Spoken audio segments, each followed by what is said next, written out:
Hello all. So in this video we are particularly going to talk about control statements in Python. So main agenda for this video will be like we will be discussing about if, if else and if elif else statements in Python basically, right? So before moving on that, let's discuss about control statements. So nonetheless, like control statements are, you can say, that special type of statements which basically has the power to control or to change the flow of the execution of a particular program, right? So they decide where a control should pass. This is achieved with different looping statements, or you can say that some of the conditions. We will see that in the upcoming videos. So if you talk about the classifications of control statements, we have if statement, if else, if elif else, and of course some of the looping statements like while loop and for loop.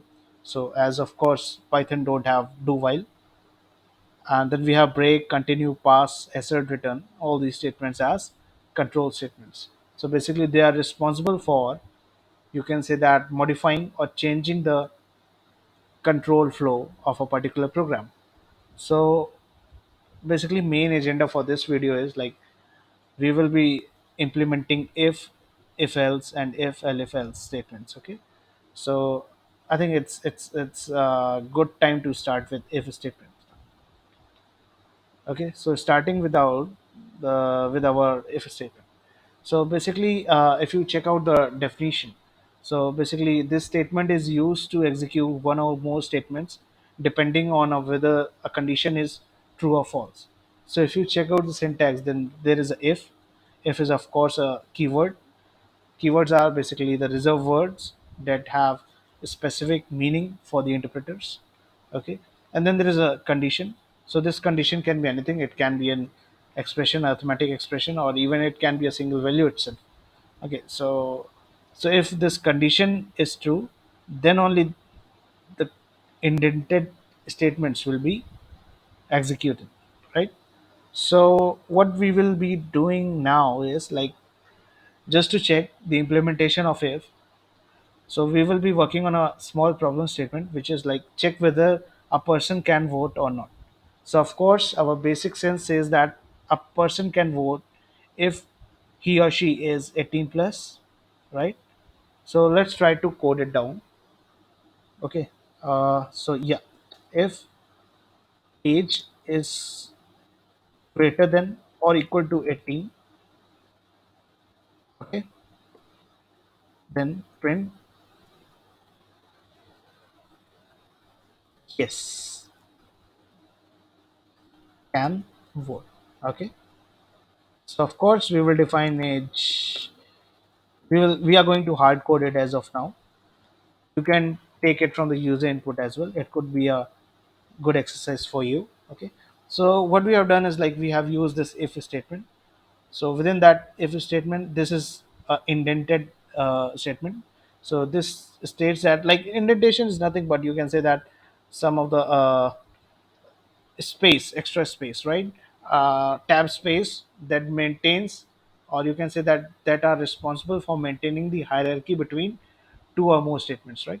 So for example, this print statement has its own parent statement, which is if. Okay, so this is how indentation works. So let's try to run this. Hopefully it will return yes, can vote, because the age that we have written is 19. Okay, so let's run this. Okay, yeah, yes, can vote. Hence, it's correct, right? Our code is working as per the expectation. Now, what if I give 17 here? So, what our program logic will do? Because we haven't written any case which states that, or you can say that, which works for anything less than 18. Okay, so let's try to run this first. Nothing, right? Process finished with exit code 0. So, nothing was displayed on the console. This is because we haven't written any condition through which we can define the control flow or the counter flow. Okay, so let's try to write it as well. So if of course the age is greater than 18, then yes, a person can vote. But if it's in the range of 0 to 17, then a person cannot vote. Let's see how it goes. We are presuming that this input, you can say that the age, which is our input, is a integer value, right? It's not a float.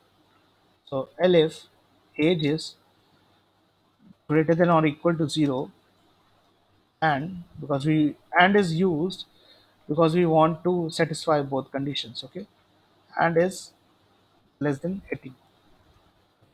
You can also write like less than or equal to 17, okay, then it will also work, okay. Okay, so yeah.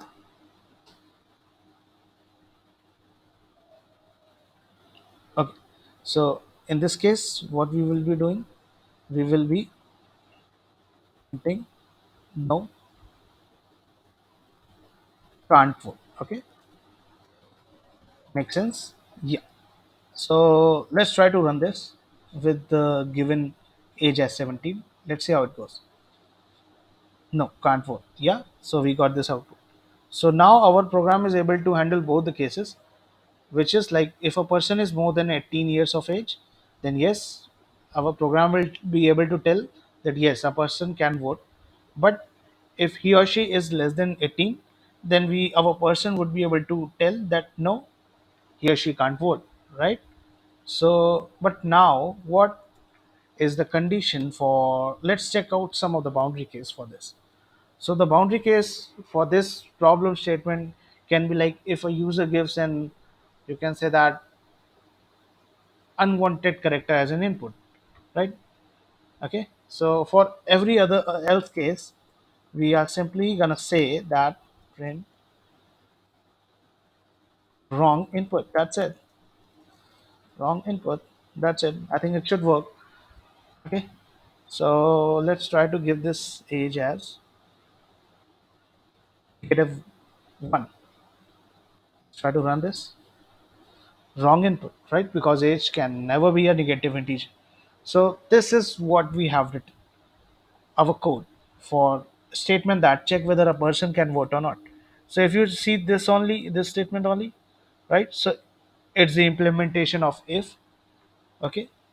So and if you check this, it's an implementation of, sorry, this as a whole. This is the implementation of if elif else, right? So now yes, we can have if elif as well only, okay, and then we can have if else as well, okay. So I think it's quite evident from the program that how this if else and if elif else works, right? The implementation, right? So for all the nodes related things, you can just check out to this web page. You can just open that in your browser, right? So basically I will just drop out the link in the description box. Okay, so you can just refer to the notes that have been shared in our website, which has some of the descriptions like definitions, and of course the syntax, and some of the programs as well has been given as a, you can say that, example. Of course the example is different what we have explained, but yes, the explanation is also given, so you will be able to take it up. So like it's just like if else is just like if this, then do this, else do this. So this is how it is, right? So you can find, you can make then different ladders for if else, right? So that is of course the valid operation in Python. So yes, of course, there is one point that if else is faster than if statements. This is because if this is because of a reason that, for example, if you want to check for even and odd, so for even you will write this statement, right? So you will write print, and again if you want to check for odd, then you will again write if num mod 2 equals to 1, then print odd. So in this case, you our program is going under two if statements, right? So we are checking it twice.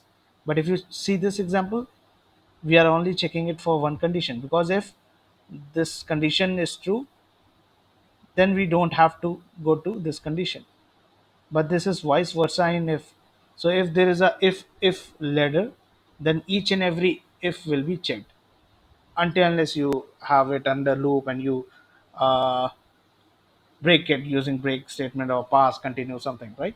So it will, or you just simply return. So as a normal flow, each and every if will be executed. So this can be, you can say that, rectified using if else. Okay, so this is one of the example why if else is faster than if statements.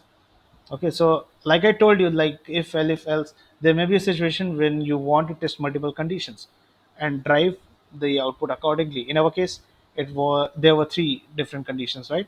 One was for above 18, the other one was for 0 to 17, and then the last one was for wrong input, right? So we were able to cover a wide range of statements, right? So hence, if elif else has its own benefit, right? Okay. So everything is written over here in the notes, right? So yeah. Okay, so that's all in this video. I think that's more than sufficient that you want to know about if else statements, that comes under control statements in Python. Okay, so that's all in this video. Hope you enjoyed it. See you in the next lectures.